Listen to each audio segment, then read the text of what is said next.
Hello and welcome back to Coast FC, the Canadian soccer podcast focused on all things CPL, Canadian Championship, and more. My name is Felipe Ajejo. And I'm Mike Rice. And today we're doing our third episode in our season preview series, where this time we're going to look towards the Ontario teams, the remaining Ontario teams, since we already did Ottawa, in Forge FC and York United, the 905 clubs. We're going to be talking about some of the transfers, some of the drama that's going on that's involved with both teams, and how they might look ahead of the 2024 season. But before we jump into it, remember once again to follow us on all of our socials at Coast to Coast FC, as well as finding us now on YouTube so you can see our wonderful faces and all of the memes that I like to craft before the episodes. And then, also give a little follow to Canadian Soccer Daily now that we're partnered with them. You'll hopefully see some clips of ours on their website quite soon. But without further ado, let's jump into our 2024 CPL Season Previews, Episode 3. Starting off, we're going to talk about Forge FC. So, obviously, with Forge FC, some big names have left Tim Hortons field, and we haven't seen too many big names come in.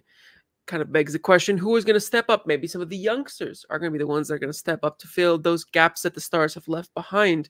And with all of these big players leaving, and the signs sort of show that they're not going to, the club is not going to put that much effort into replacing them with other stars.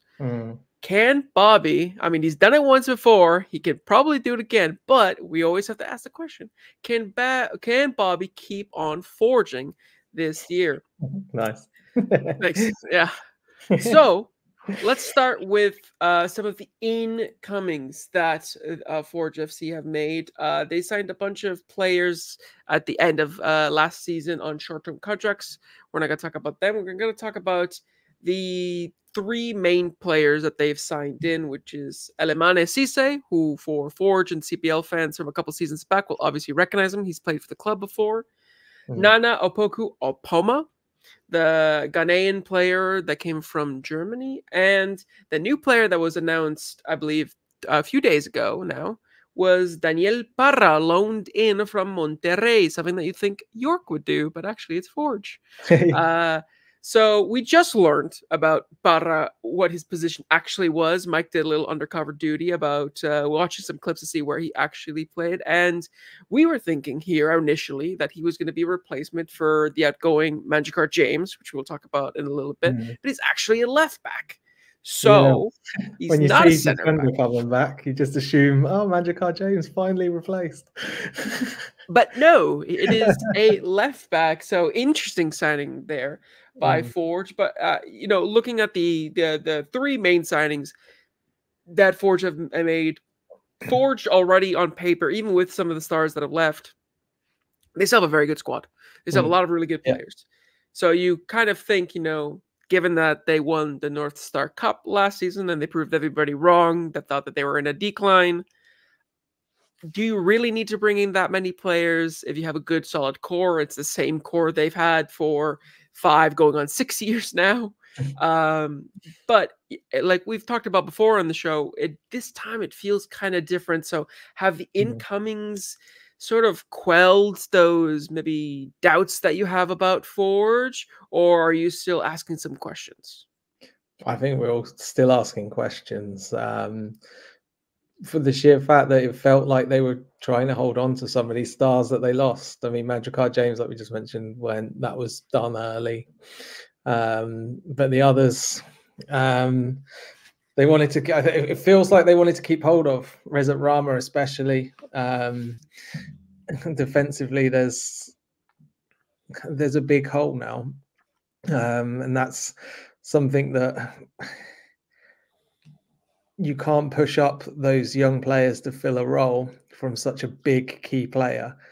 It's more moving over that player who was their partner, right? You were the partner, now you're the leader. But do we have that much faith in Garvin Metusala, for example? Ashinoda Johnson, we know is a quality player, could go into the midfield. Looks like he'll probably stay at centre-back again this year.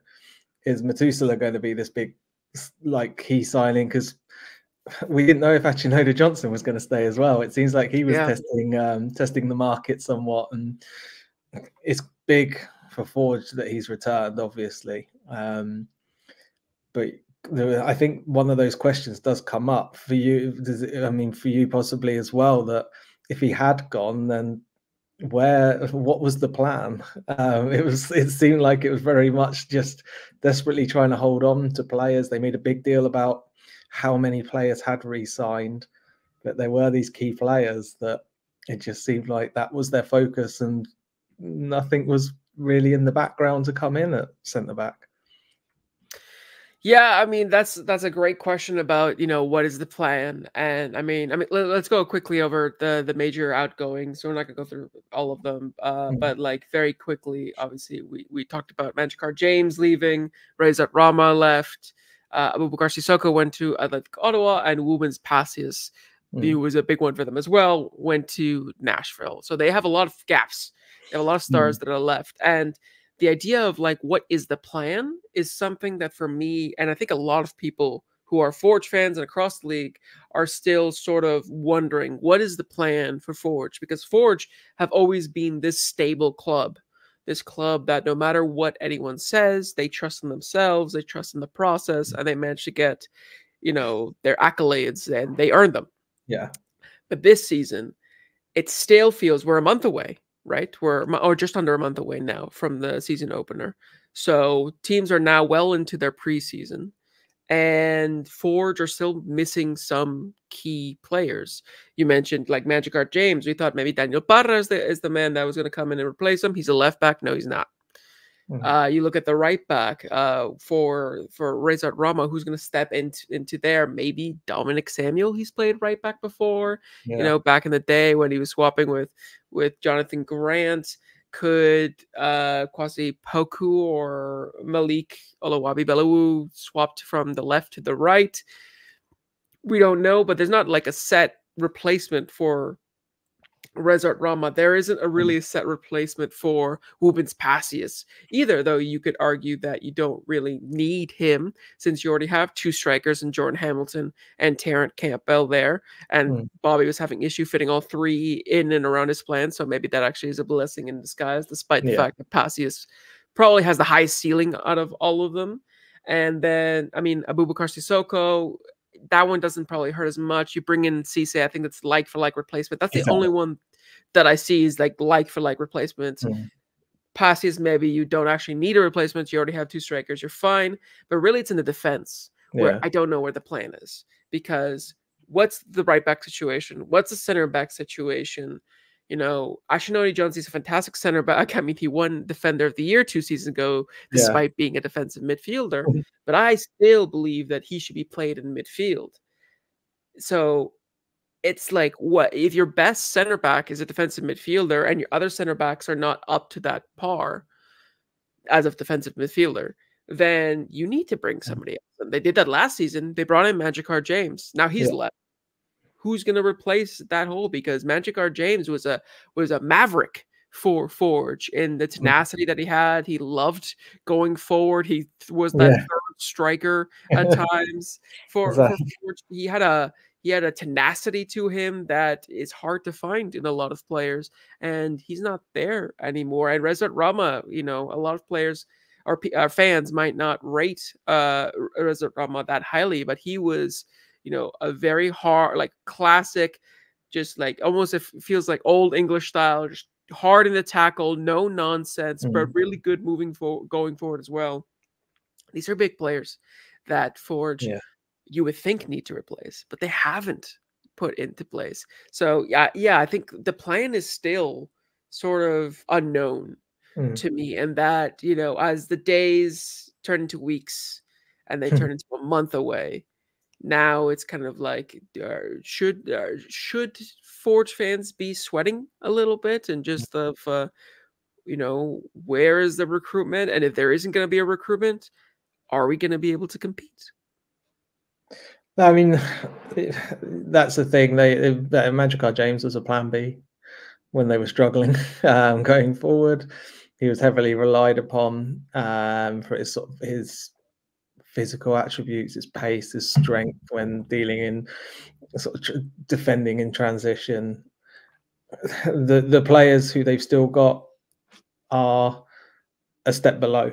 Like it's not being harsh on them so much as the fact that Mandrakar James was such a big part and such a big player in this team. I find it quite difficult to understand where the plan is.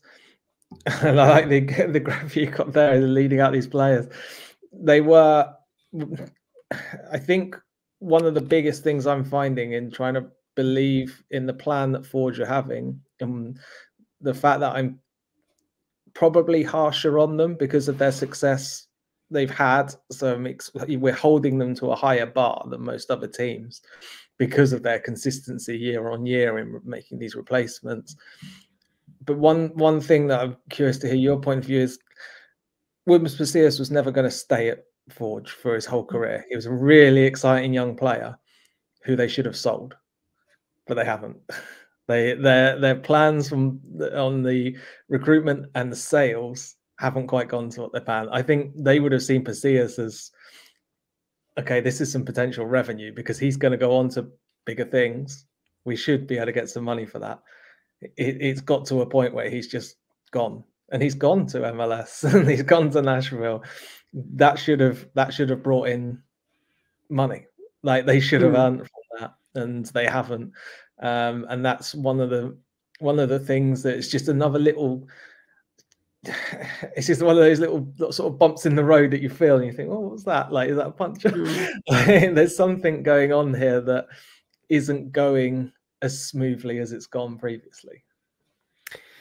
Yeah, and when you look at Forge, I mean, you look at their history, and if you just look in general at what they've won, you think, oh, this is a club that knows, like I mentioned before, what they're doing. But if you take closer looks at some of the recruitment things that have happened over the years, you kind of see it's like when Tristan Borges was at his peak, they sold him. And now Woobens Pacius was at a peak, at the end of last season before this one, the one prior to last one. And you think that was probably the best opportunity for them to sell him as well. But they didn't. And they kept him around and he scored some important goals for them. But you think from a business point of view, they kind of missed out on an opportunity to make some really good revenue, like you mentioned. And some of the decisions from, above the team, the people who are in charge of recruitment, including Bobby, because Bobby's the head of everything at Forge. You kind of wonder is like, Bobby's a fantastic coach. That cannot be doubted. Everything he's done and he's won is being proven to be fantastic. But when you look at the things that are like above that, the more the recruitment side, the sporting director side of him, is that as strong as his coaching is because of some of the decisions that have been made in the last few years. We're going to talk about a big one that's ongoing right now in a little bit to do with their starting goalkeeper.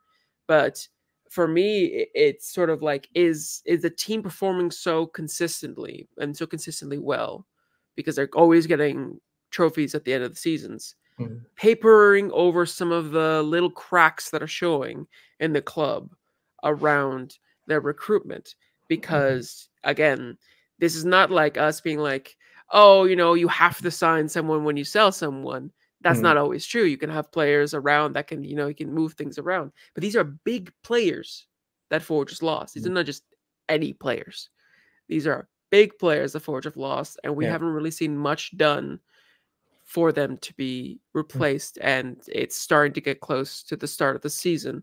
So it's tough for me to really, go hard on the criticism because I do feel like they have something in mind, but also I can't just stand here and be like, oh yeah, they got it. I have no worries because there are still things, when I try to look objectively, there's still little decisions here and there in the last few years that have made me question, was that the best thing that you could have done?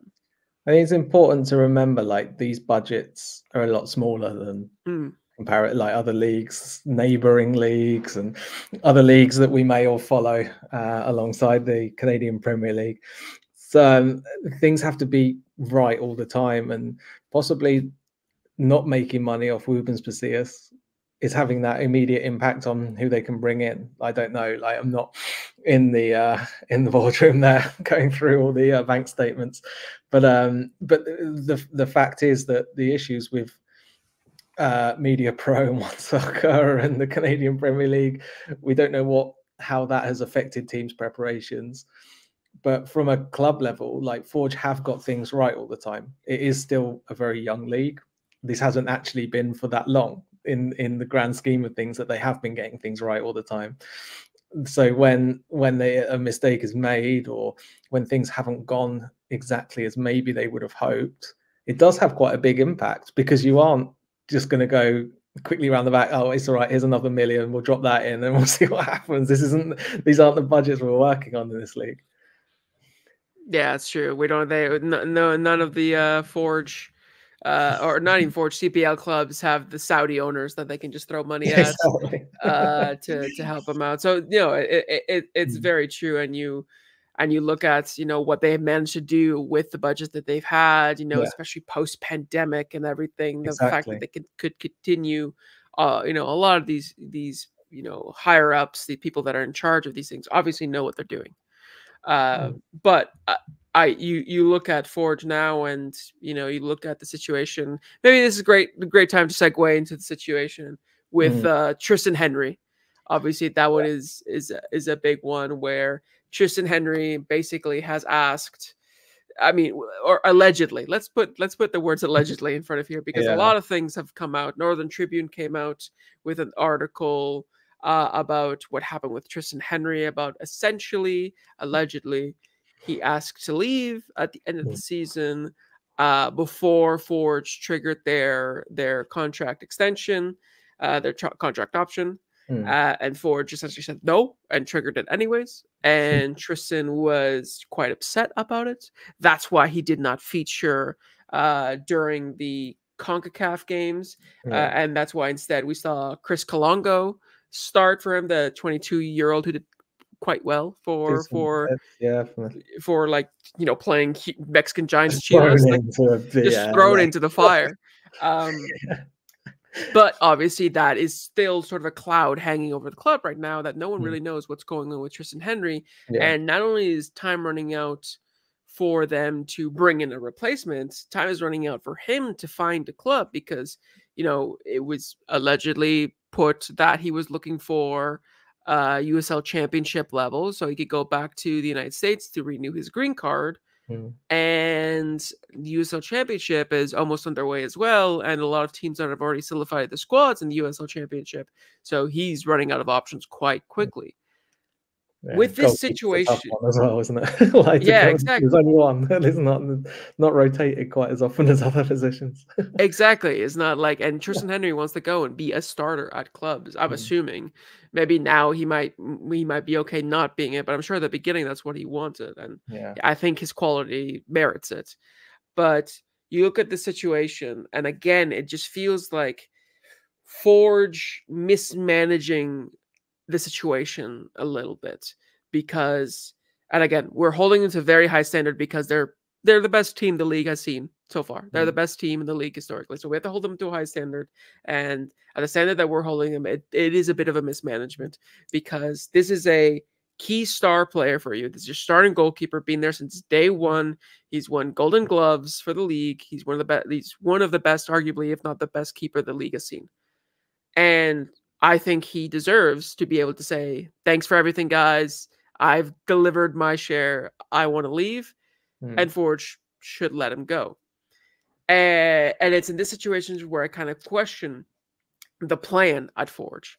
Because you look at, again, bigger teams, bigger budgets, bigger everything. But just as an example, as a framework, you look at Brighton in the Premier League. And for every player they have a replacement already in the books, ready. And I know it's not as easy when you're not one of the, you're not in like one of the top 5 leagues in the world and have millions in your budget and have scouting networks all over the country. There still should be a plan B for some of your star players. Just like we were talking about Magic R. James, just like we were talking about maybe Razor Rama or Women's Passius, Tristan Henry should be the same. They should have had should have been able to be like, okay, we'll let you go. That's fine. You gave us enough time for us to find a suitable replacement because we've already put it out there that we're looking for the next Tristan Henry, the next keeper to come in. The decisions that they've made has made it seem to me, in my opinion, that actually didn't happen and they didn't have somebody lined up. Or maybe that they thought that they already had it in, Chris Colongo, but he wasn't quite ready. So they kind of were like, yeah, no, we can't let you leave quite yet. I don't know if that's how you feel, but that's sort of what the situation makes me think. I mean, yeah, like your example with Brighton's good, but we can look closer to home. Like, well, closer home for you, closer home for me is Brighton. We can look in league, and you look at Cavalry.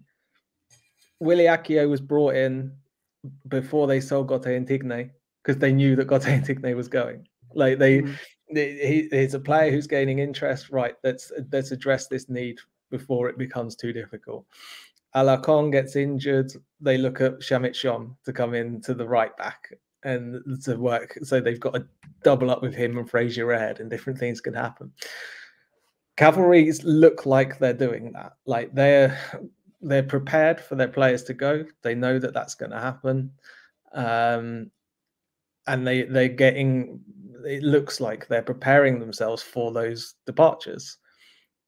Whereas in this situation at Forge, it looks very reactionary, and and this Tristan Henry situation does feel like, okay, yeah, you're too important. We don't know who to get, so then it's caused some issues. And I mean, we've had people calling them out on social media, former players, stuff like this, and it's just it's just because they're not as prepared for these players leaving, which they had to be. Like we know what this league is. When players play so well and players do so well, there's going to be interest, and other leagues can pay them more. Other leagues can do that. Like it happens to every team, and I don't know if Forge just felt, yeah, that they'll stay here till they retire. It's fine.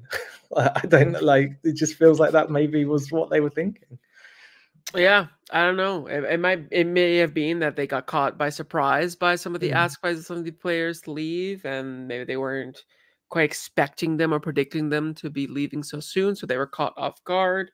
But yeah, I mean, it's still like you mentioned with Cavalry, you still have to sort of have at least some eyes on some players that you could see as plan B in case an important player leaves. Because, if you're doing really well, especially Forge, that when you do really well and you're one of the best teams in the league, you're going to get looked at by other teams in higher leagues above you. They're going to have eyes on some of your players to be like, maybe this is the guy that we can get on the cheap, and then we can make him big and then sell for high. Exactly. These are just football mechanics. In the world that we live in.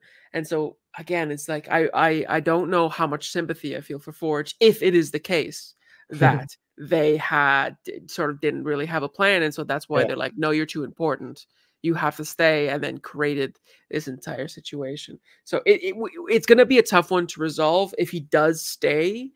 I wonder what the relationship between himself and Bobby, himself and the club in general is going to be. And what happens with this, alleged green card situation. So yeah, it's gonna be a wild ride up until the beginning of the season. And I mean, you're a Spurs fan yourself when you look at the English Premier League, and Ange Postecoglou's said recently, like there's interviews with him where he says, if like when I go out and I do my scouting, players are players, I know what they can do, but it's the personality. And if the dressing room's happy, we get the most out of everyone. If the dressing room isn't, like it then spreads. The writing's on the wall. Exactly. And that's what Forge are now gonna be dealing with from the looks of it on the outside. And it'll be really interesting to see how this plays out. Yeah, especially since he's such a huge leader, and like a lot of people look up to him in the dressing room as one of the leaders in Forge. So yeah, it's gonna be interesting how that plays on the team dynamics over in the Hammer. But let's move on to talking about Bobby in season 6. because we've mentioned all of this drama. We've mentioned, the has a recruitment strategy being like sufficient enough. Maybe has the plan gone to plan? Like, do they have one in the first place, and all of that? And you look at the CV that Bobby has, and it's almost like you look at the fact that he has won 4 out of 5 years of worth of playoffs. He's won a regular season title in 2021.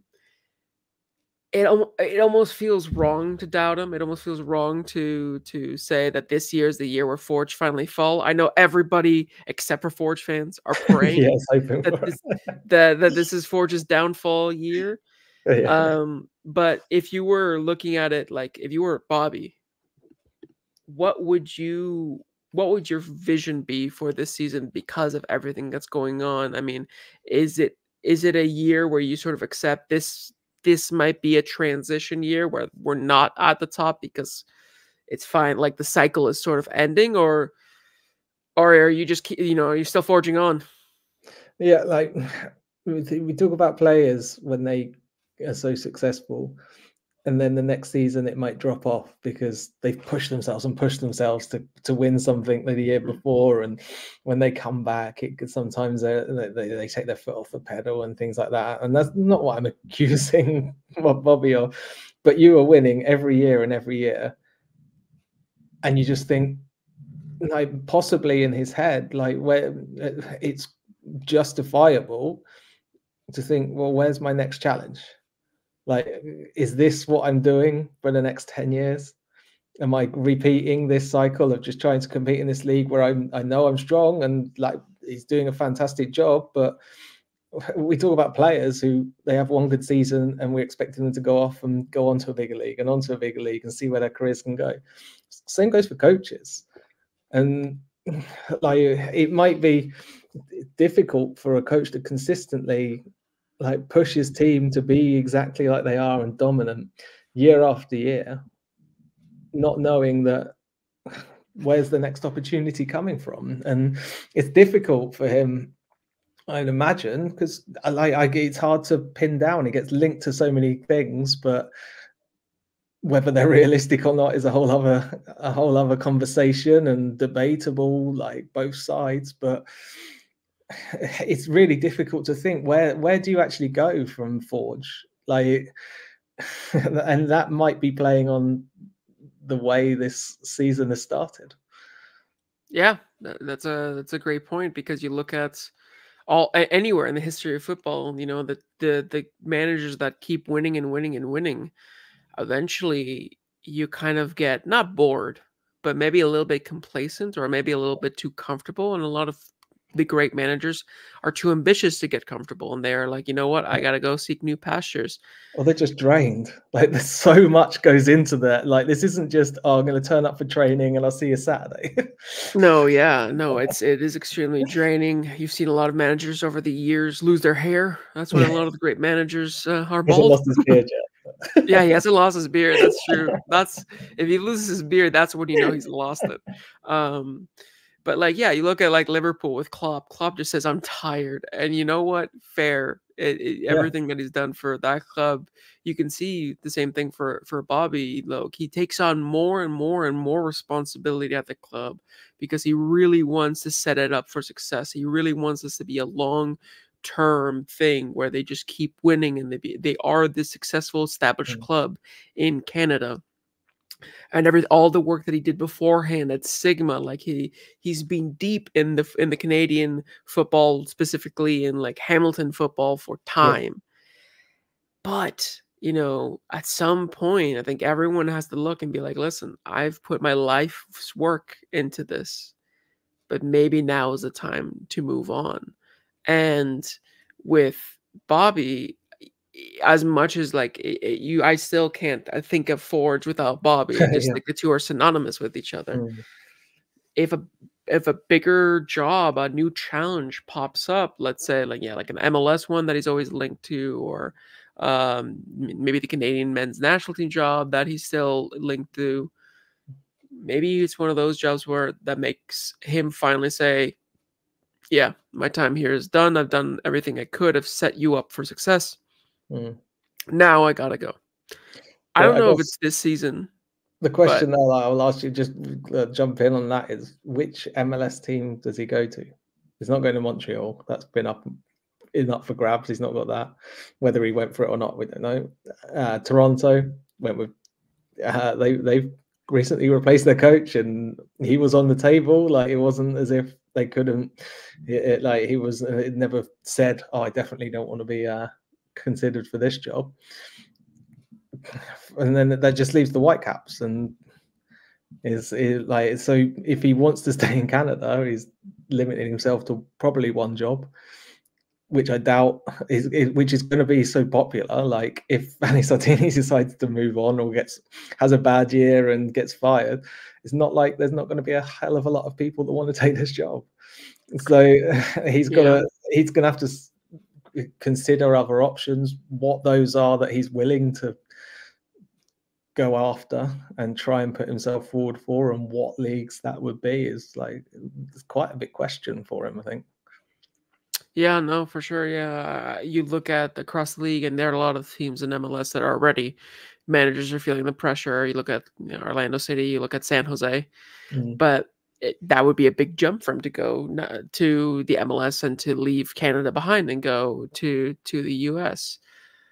But at the same time, if that's where his career takes him, I can't imagine that he'll necessarily say no. I think it will have to be the perfect project, or like something that really attracts him to the project, to pry him away from everything that he's built at Forge.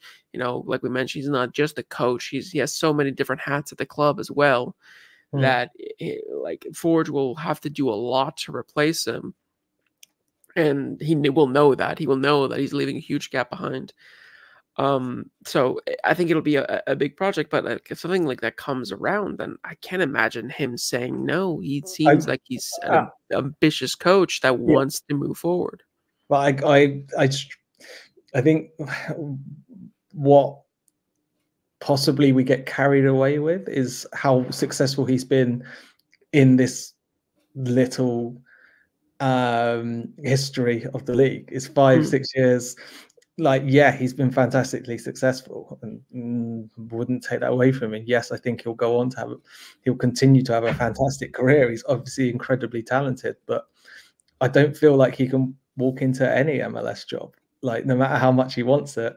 I think he may have realized that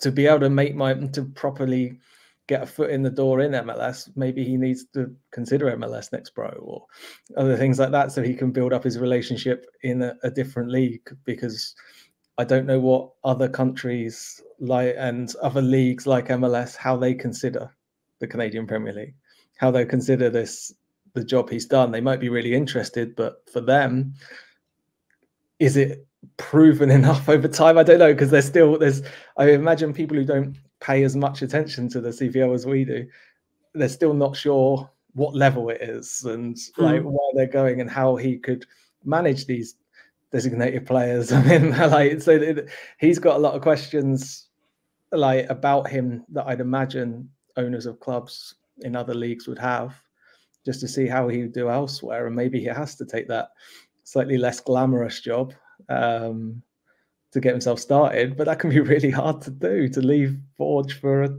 lower league team in another country. Like, that must be a really hard decision if that's what he would have to do. Yeah, that's true. That makes maybe that he's aware of that, and maybe that's why he's like, you know what, I'm more comfortable. Like, maybe I will stay here where I'm more comfortable, rather than starting back at the bottom somewhere else. But even if he does stay, I mean, it's not just about him. It's also about his players, because after winning 4 out of the 5 North Star Cups, you would think some of the players get a little complacent as well. Some of the players kind of lose that hunger, lose that drive. Do you see that being something that he might have to contend with this season? Is that, with a lot of the players, this being, a lot of players year 6, like Borges, Schweinier, Becker, do you see them kind of putting their foot off the gas a little bit, and maybe that risking Forge's status as, top of the chain? I think he had that last year with Borges and Schweinier, especially. Like, they weren't anywhere near the consistent level you'd probably and to expect from them. They showed little flashes at times, but I think Forge fans would probably have been quite disappointed on the Olympico side with a lot of their performances throughout the season. So like he had to deal with that last year, and the players had to deal with that as well, and that was a big part of especially the beginning of the season, where they just were struggling for goals, and Kyle Becker was like, he's one that you just imagine will just carry on. Like it's impossible. I Mr. Consistent. really, yeah, I cannot imagine him having an off like few weeks, let alone an off season. But he was carrying failures on the shoulder. Roman James up front. Those two were Forge for a good chunk of the first half of the season, and other players started to eventually like pick up more of a role, like in managing games and getting the team forward. But he's had that last year, and if that happens again this year, he hasn't got some of these players, and Carl Becker's another year older, and like it's difficult. Yeah, because they can't, like you mentioned, Kyle Becker's always so consistent, but can you really expect him to do it year out and year out and year out as he gets older and older and older? And maybe that is why you kind of have to rely a little bit on some of the young players that you have, the likes of maybe Chris Kalongo, you have Kadeem Kane, you have Sebastian Costello, you obviously have the big name right now, Kevon Tavernier, who came in. And maybe this is where you need some of those younger, hungrier players that haven't been there all that long for success to step up and show, the older players, the older generation, that there's still that drive here. It's just in us, and maybe they need that to feed off that energy from the youngins to be like, let's go, let's keep fighting, because maybe I've seen it all, but I want to see these youngsters, have them be able to see it all too. Maybe that's where the secret is, and is in involving more of these young players so that they can not only get experience but also drive the entire team forward with that desire for championships, for goals, for wins, and the like. I think maybe that's a strategy that Bobby will go for in the upcoming season.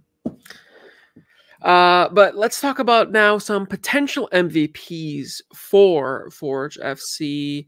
I went with two obvious ones. The first one being obviously Mr. Consistent Kyle Becker. I mean, he has been nominated for 4 out of 5 Canadian Premier League Player of the Year, I believe. Last season, 2021, he won it in 2020 and then 2019. And so he is almost always a shoo-in. He's only ever missed one.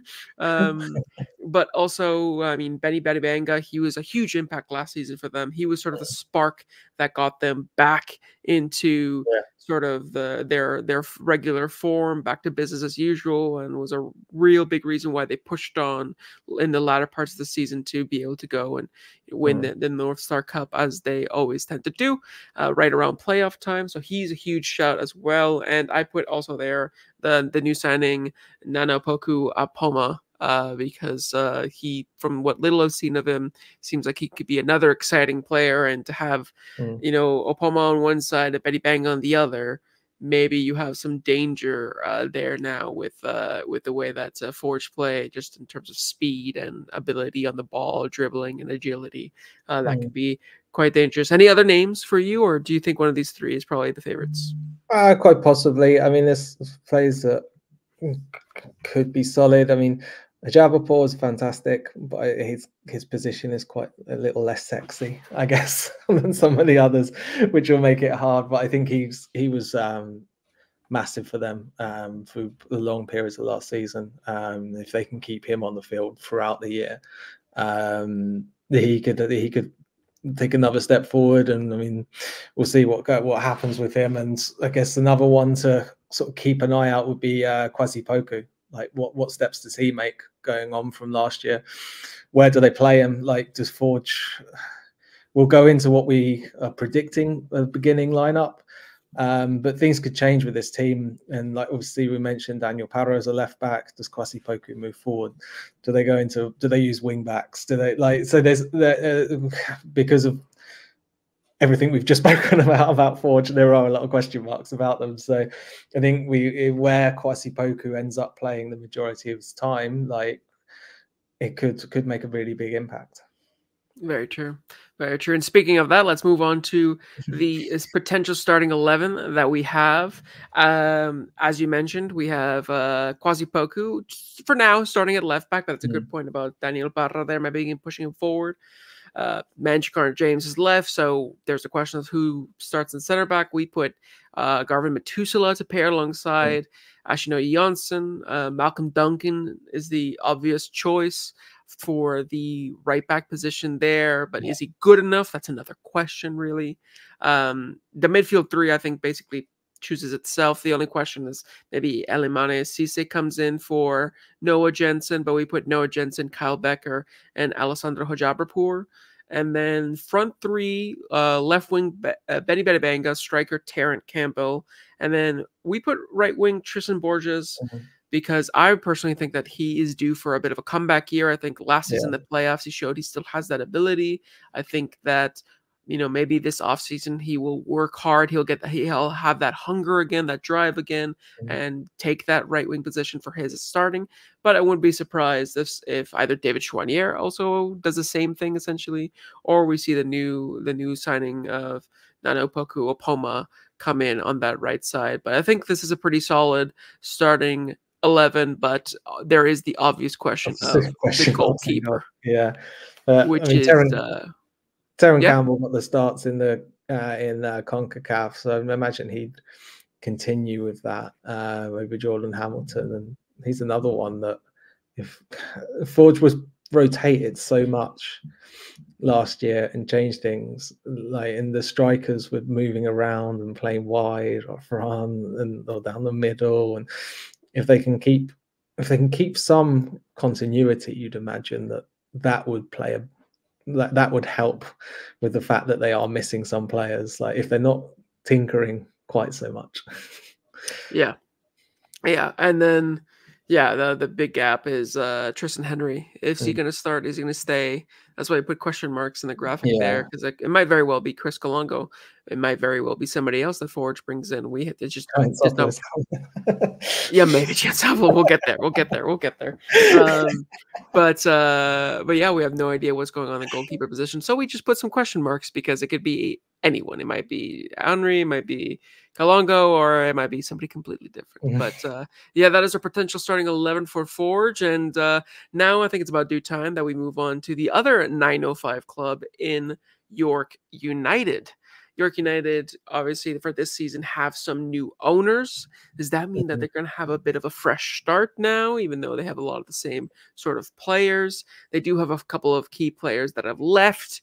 Have the players that they brought in be sufficient enough to replace them, or are they moving in a new direction entirely? Because of the new owners being Mexican and a few of their players that they brought in being Mexican, are we going to see a shift into this Mexi-Canadian core between and York United, between the two nations? And is Martin Nash the future for this club now that is moving in this new direction? I think the season will be very telling on whether that is true or not. But let's start with the incomings that York United have got. Some big names in there. Probably the biggest one of all is Juan Cordova, the Canadian-Chilean left back. They got him in from Chile in Nublense. The other players also being Denis Salanovic, the Liechtensteinian winger that they got from Spain.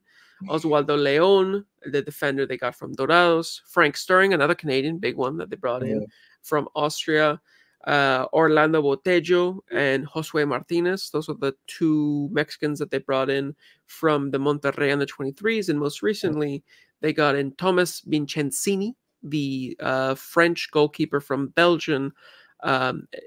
We'll get to why he was sort of brought in a little bit. But overall, looking into the transfers that they've brought in, Do you see this as a recruitment of a new side under new leadership, or do you see this as not much has changed from the status quo that York United were before their new owners came in? And there's I'm big changes with obviously his players coming in from Monterrey, Dorados, that I don't know much about. So that's that's for me like things on the table. I don't know much about them. Really interested to see how that goes in what they bring in replacing some of these outgoings. Could well be really interesting, really exciting. Could be that they're of a similar standard. Who knows? Like we'll York fans probably know who've been down there and trying to get a sneak peek of how training's going and doing their homework. But for us, we're going to have to wait probably till the season kicks off and we start seeing how they fit in with this league, how their abilities transfer over. But I'm sure from the looks of it, the club went out there and did their business pretty quickly, which I predicted they wouldn't. So they were very, very swift in doing it. So it's quite clear that the owners had a plan. These players, I'm 99.999% sure Martin Nash didn't choose because I doubt he was doing that much recruitment in Mexico previously. But I'm sure that he was brought these players, shown who they were. I get the impression, and this is just an impression, but it would have been the new owners saying, these are the players that we would like. What do you think? And I imagine he's looked at them and gone, yeah, they look like decent players, actually. Let's go for it. Rather than just having them dumped on his plate and going, there you go, do something. So I imagine like that relationship's forming. But that does sound quite exciting. And I think what they kept Nash is helping as a it's going to be a really interesting bridge from the old last season and everything they went through to these new players coming in. The manager's still there, so I think that's a good call, and we'll get onto that. I'm going ahead of myself, but it's very much it's very, very interesting where what this is going to turn out like. Yeah, because you look at the players and like you mentioned, I don't know how many scouts Martin Nash has personally sent out to Mexico, but these are clearly the Mexican connection signings that new Mexican owners have made. And you look at some of Juan Cordoba is a huge one. That's a player that is like a Canadian men's national team player. He's played at a national level. He's probably one of the biggest signings of the offseason, and the fact that he went to York is a great sign for this new era as a statement signing for this new page in the book of York United. Frank Stirring as well as another one that kind of shows to me, okay, they kind of mean business here. But what I am more sort of interested in is how they make do without some of the players that they have left, because a lot of these old players that have left, I think, embody what was the old York United. And so, talking about some of these players, the biggest ones being Tas Mortakudis, Paris G, Jonathan Grant, Gagnon Lapare, Kevin Dos Santos. These are the players that were either starting players or in and around the starting 11 that really, for me, when I think of what York United have been since their change to York United, a lot of these players, plus a couple players in the actual team, like maybe like Austin Ritchie, embody what was York United. And now that you're bringing in these new players that are a little bit different, and you have this now Mexican connection, it kind of makes me think that, okay, York United are taking a step in a new direction. What that might bring is, we still don't have no real idea. That will only be revealed when the season starts or well into the season. But so far, it seems like the players that they have lost, while they were very important players, I think that it kind of, on paper, you might look at that and be like, ooh, York United look weaker. But because of the new owners, you might look at it, maybe they're not weaker. Maybe they're just moving into a new direction. Similar to how Valor sort of is this season with all the players that they've lost and all the players that they've gained. Probably you you'll probably take it in a more positive light than maybe some people look at Valor. But it still feels like, yeah, this is a step in a new direction for York United, and now they'll have to just try to start strong, because that'll be the biggest thing. Is like, if you're putting investment in these Mexican players, you want them to come into the season well, and you want, since one of the big things that the owners were talking about was, focusing on Canadian domestic talent, is, are you going to also keep, do well on that promise by looking at some of the young Canadian players and making sure that they have some minutes too. So it's going to be interesting how they, the owners get that vision and have it delivered through Martin Nash, who doesn't come in with that vision. He's sort of being told that that's the vision, and now he's sort of like, okay, I'll do my best. So that's definitely going to be an interesting one for them, because the new owners, they are coming in with a lot of expectation. They're coming in after some, York United. This is not the first time that they've been in an identity change. Obviously, what York 9 before, and now York United. They're staying York United. They're not CF York, like I was thinking, or something like that. Or like UD York or whatever. But with the new owners, there's still going to be some changes, and I'm curious for you, is like, so far what you've seen, the little that you've seen in this off season, are you a fan of the changes that they've made so far, and maybe a fan of the fact that they haven't made such huge, big, sweeping changes, but sort of made a careful few changes just in some of the personnel, and the fact that they kept Nash and the like? Yeah, I think like the proof will be in the pudding at the end of it. Once the games get going, we'll see how they go. But like from the outside looking in, as just a follower of the league rather than the club, you look at it and think, okay, they've got a plan. They've come in. They're not trying to just completely change who the club is. That gives, I think, the fans and the identity of the team like a great starting point to say, like, we know who you are, we know who we've bought, we're here to help bring it on and push it further and to get to the heights that we all want to get, rather than coming in going, yeah, this was crap, this is what we're doing now.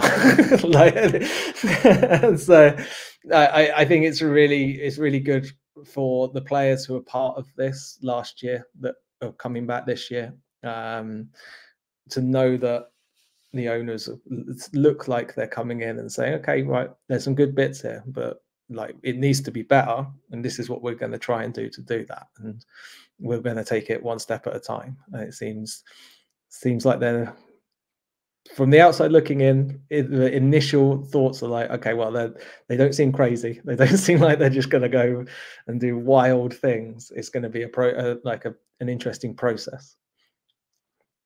Yeah, and so far, I mean, so good. I think everything that they've done so far, it's not like, wow, look at what they've done. It's more like, okay, these are little things that they're starting to put in, little piece by piece, and you're like, let's see, what happens, and throughout the season, as these little fragments start to become a more fuller picture as time goes on. The big question about York United right now, in terms of, I said drama. I don't know if it's necessarily drama, but it's some juicy news is obviously surrounding another goalkeeper, this time in Nico Giansopoulos. Nico Giansopoulos was a player that was huge for York United. I mean, he is one of their best goalkeepers that they've had. He's been around for quite a long time, and he is a player that, I as a personality, he's a lovely guy. Yeah. He's very, very funny. If you ever seen interviews about him and stuff like that, he's somebody that doesn't take life too seriously, but he's still like a leader. He's still somebody that motivates. He's a very important player in the locker room, a personality in the locker room. And it seems like he has decided that he doesn't want to be at York United anymore, as much as maybe York United might want him to stay. There was reports that he was training with Cavalry, maybe looking to move to Cavalry, to maybe a team that has had a bit more success than York United. Since then, Cavalry have brought in a reserve goalkeeper, the young Englishman from Everton. So maybe he isn't the backup goalkeeper to Carducci. So now the question is, where is he going? Because like I mentioned at the beginning, they have made some moves already in the goalkeeper exactly. department. They brought in Thomas Vincencini, the Italian named Frenchman from Belgium. And so he comes in as either you could swing it like, oh no, he's like the number 2 that's going to push our number 1 because Nico's still here because he's still on the books.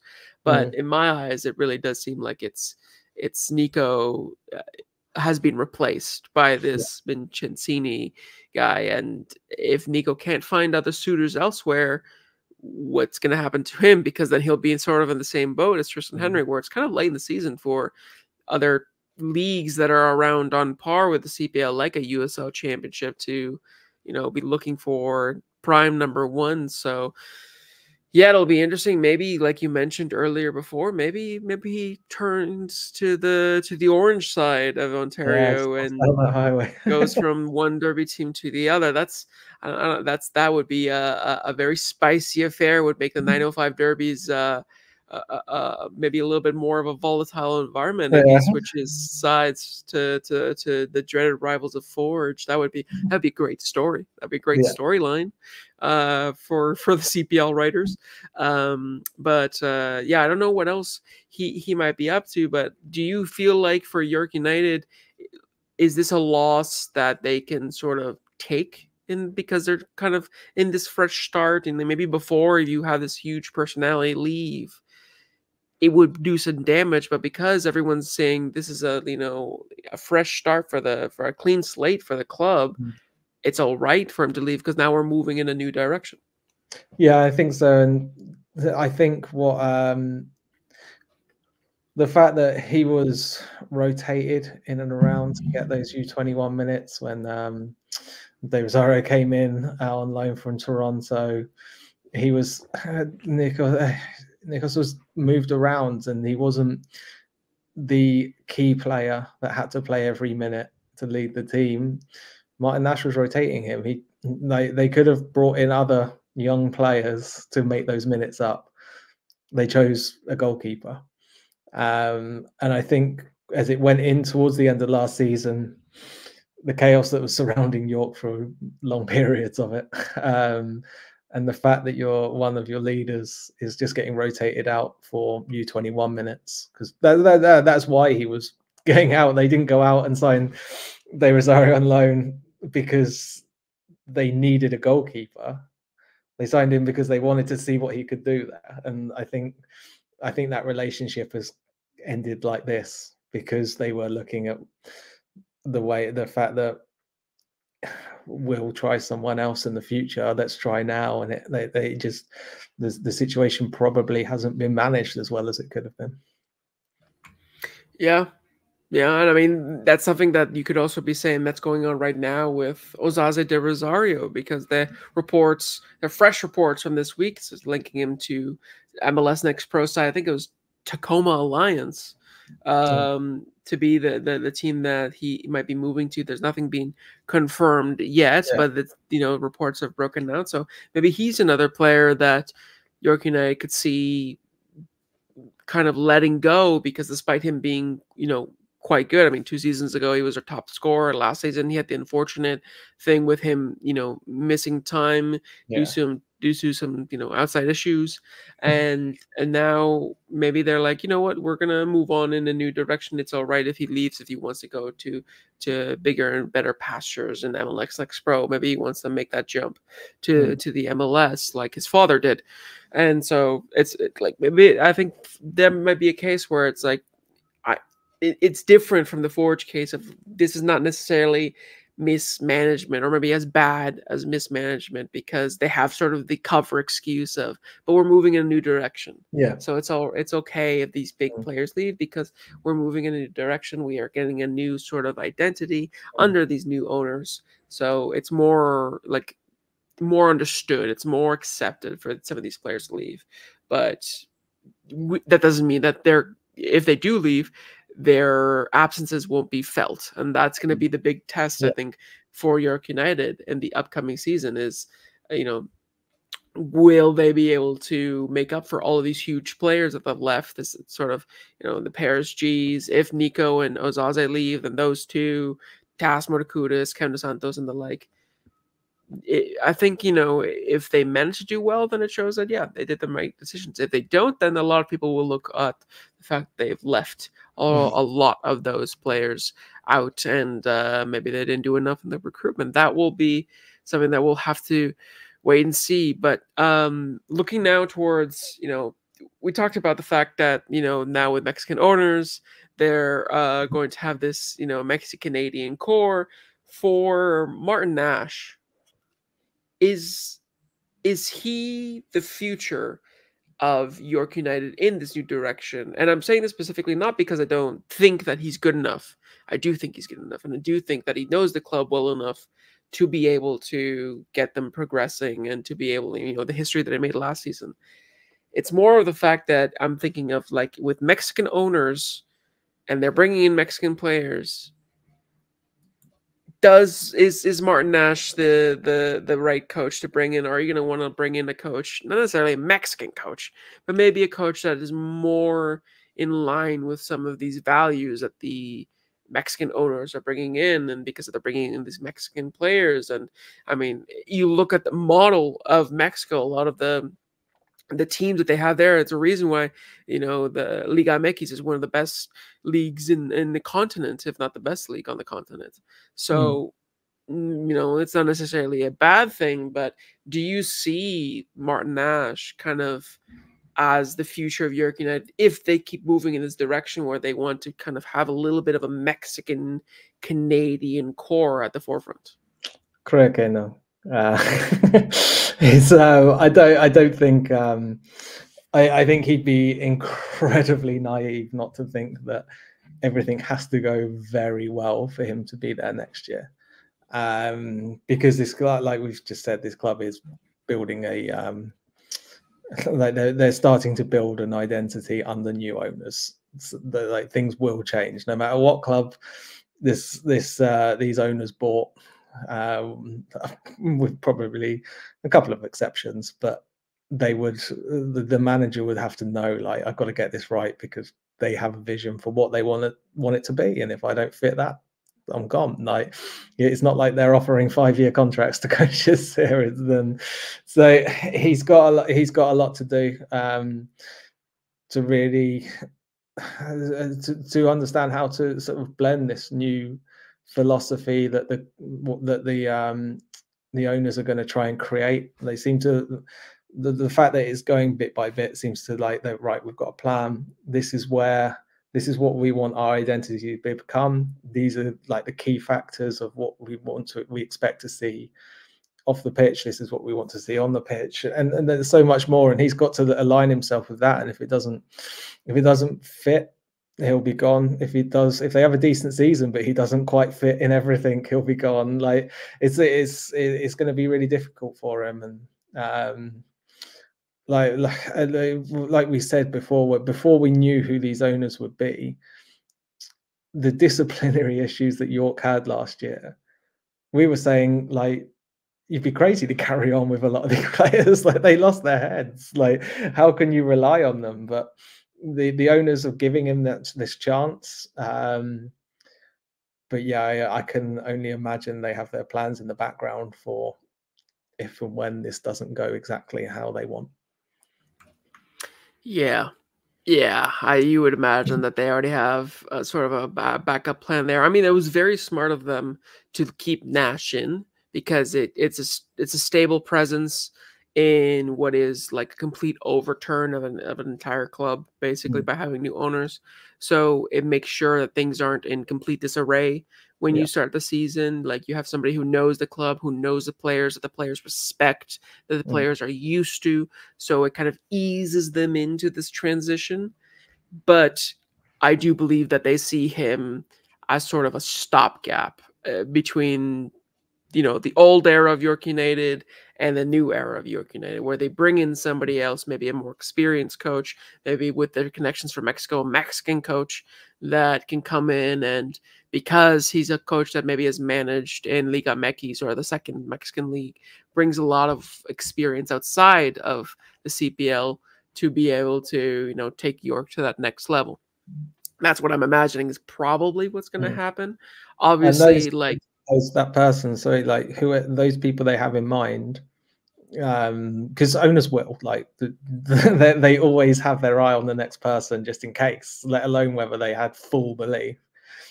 That person probably hasn't watched a lot of York United. Like if it's someone from Mexico, the US, or like in other leagues, possibly they haven't been watching a lot of York United, but there'll be conversations with them now, and then all these potential replacements will be keeping a little bit more of an eye on the league to know what they're walking into. Because if you don't know it and you just turn up randomly and go, right, here's our 6 players that we've bought, like you could be setting yourself up to fail, whereas this seems like a little bit more of a step-by-step again.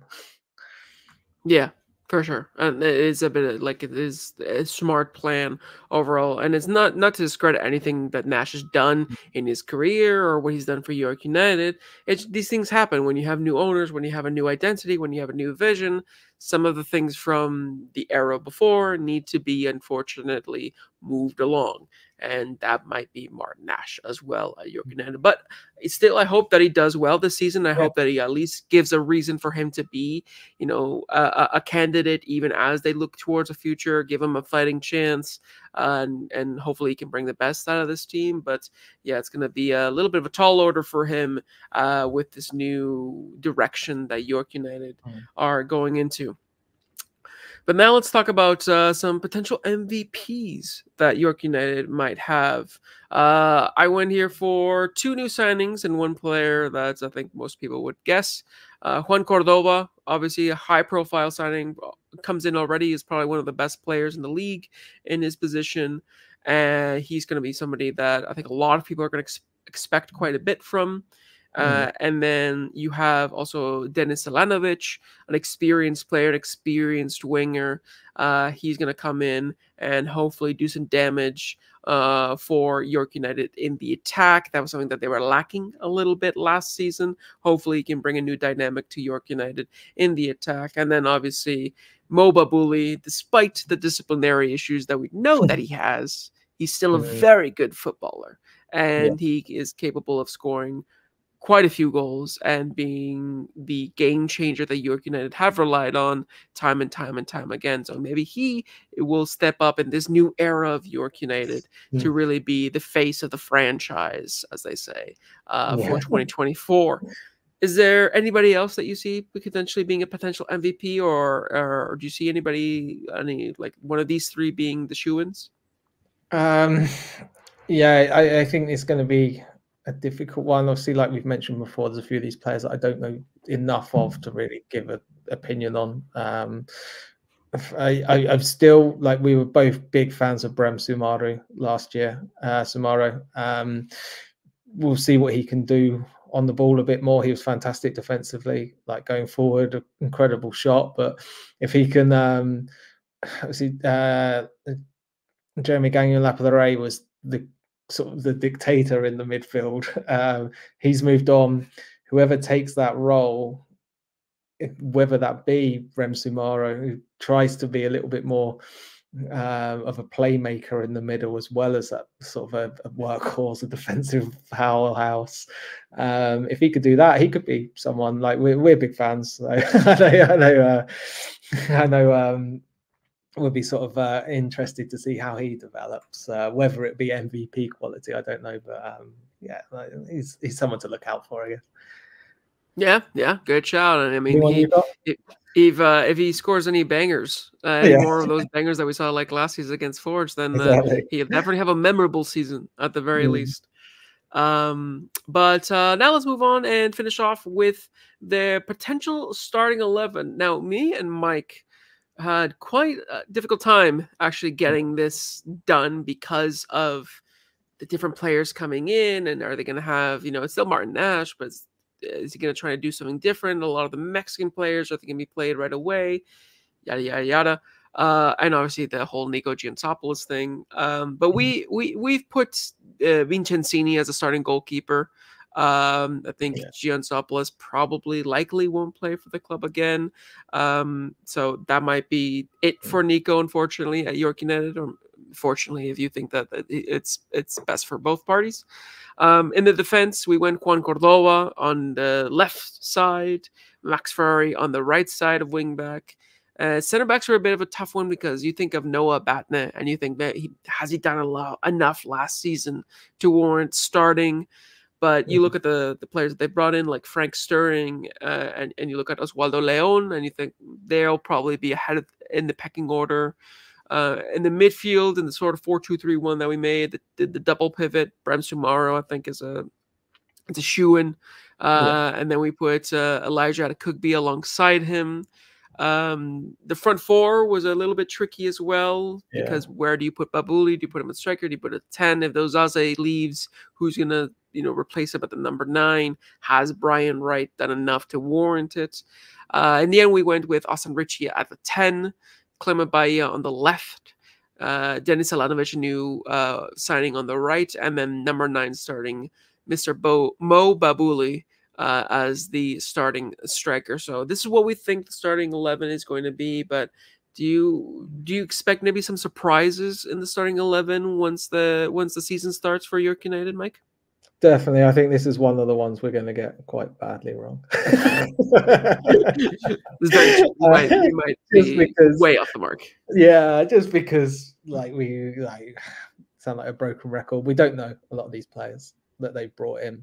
So we've seen, you see online on the for our social media, Austin Ritchie's been scoring in sort of pre-season sort of friendlies and sort of sessions been put out there and things like that. And so you'd imagine he's a bit of a leader in this team, and him and Brem Sumaro will be key in, I think, in sort of trying to merge the old and the new players, like having someone in there that both the players from last year respect and the players from this year can work with. But yeah, it could be. I mean, like you say, Brian Wright's not in there. We haven't got Osaze de Rosario. If he stays, where do they go then? Is like Matthew Baldissimo, Josue Martinez, where are these players above Adekugbe? We don't know. It's that is really tough, isn't it? I mean, even the wingers, we're confident. We've gone through it, and these were the players we were the most confident on. Not that it was all that confident, but even the wingers, I think. Clement Bahia, are you really strong that he'd be the starter? Or because at times he was just a bit up and down in his form as well, and things like that. Yeah, no, I don't necessarily know if he's a starter. I mean, we have no idea how the Ukrainian guy might come back in. He's especially thinking about under 21, Wojciechowski, I think his name was. Coming back from his injury, maybe if he's training really well, maybe he'll be a starter for them, considering that they have historically struggled with under 21 minutes previously. Yeah, no, like you mentioned, there might be a lot of rotation. This one is a very tough one because not only is it there a bunch of new players, but it's like there's new expectations put on the team, so that might dictate for Martin Ash and for the owners who actually is playing. Will the owners sort of pressure to make sure that the loanees, the Mexican players, get enough playing time to warrant loaning them in? And because they're these Mexican players, does that mean Botello is going to have to start over somebody? Is Jose Martinez going to have to start over somebody? You never really know. Thankfully for York, it's a long season. It's 28 games plus Canadian Championship, so you're going to have a lot of opportunity for you to mix and match different players and different profiles and formations and yada yada yada. But yeah, this is another one of the tough ones that we have for prediction. But on top of that, the question is yeah, we know who Martin Nash is, and we know the team he would set out last year and how he'd like to play. But I guess, like, do you think that there could be, he could be forced into a different style of play as well, which could then completely change everything? That's very true. That's very true. Like, we know that they kept Martin Nash, but like, how much of influence are they going to have on the team? Are they going to say it's your team, we're only bringing some players in, but you do as you see fit, or are they going to be, giving them little whispers in his ear, being like, you should play the Mexicans or something like that, or even just like how they go about? They were quite quick on the like counter-attacking side at times. Do the new owners want them to be a slow, patient build-up team? And that all of a sudden changes who goes into what positions, like based on the qualities of those players. Does he end up with a back three and wing backs? Like, that's for me, that when I'm looking at them now and just thinking, like, do you think we could see huge changes in the actual approach to get like from Martin Nash? Yeah, no, that's a great question. Is his tactical philosophy going to have to adapt and change under this new vision from the owners and with these new players that the owners have brought in? Yeah, it's a really tough one to predict, but it's going to make it all the more exciting to watch them play in under a month when they start the season. So tune in for that for the start of the season there, so you can find out right alongside us. But that is all for this week's episode. Thank you so much for listening or watching, if you're watching us. We will finish our team previews, our season previews next week with the 2 BC clubs. That's the final 2 clubs, looking at Vancouver and Pacific, before we do our little predictions video before the first game of the season. So thank you so much for tuning in once again. Make sure to follow us on all of our socials at Coast to Coast FC so that you can give us your thoughts on this week's episode. Do you think that Martin Nash is the future for York United? Do you think Forge are going to keep forging on under Bobby? Let us know in the description. Tweet at us, message us on Instagram. And if we like your comment/question, we'll give you a shout out on the next show. But until next time, my name is Felipe Ojejo. And I'm Mike Rice. And this has been Coast to Coast FC, signing out.